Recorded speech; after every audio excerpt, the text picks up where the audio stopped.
TNI lerai keributan, bak Spider-Man, bikin warganet salut.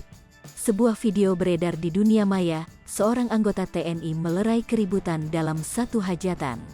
Terlihat di video, seorang anggota TNI yang diduga anggota Babinsa tengah melerai keributan dalam satu hajatan. Namun yang jadi sorotan, aksi melerai TNI tersebut tidak biasa. Keributan memang sering terjadi saat ada hajatan atau pagelaran musik.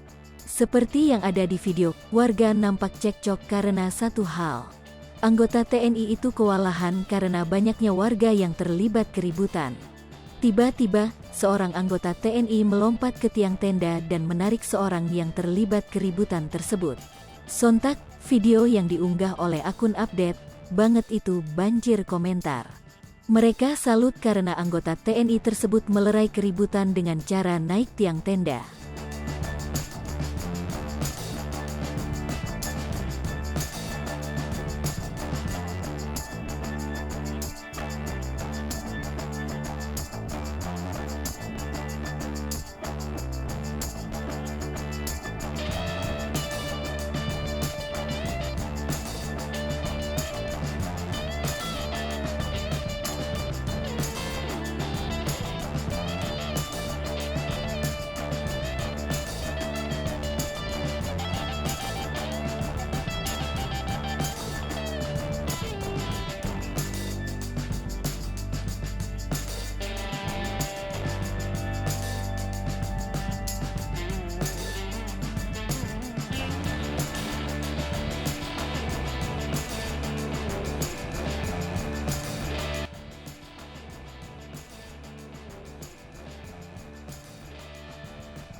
Hai pemirsa Sri Popo TV, jangan lupa komen, like, dan subscribe, serta tonton terus berita-berita terupdate lainnya ya.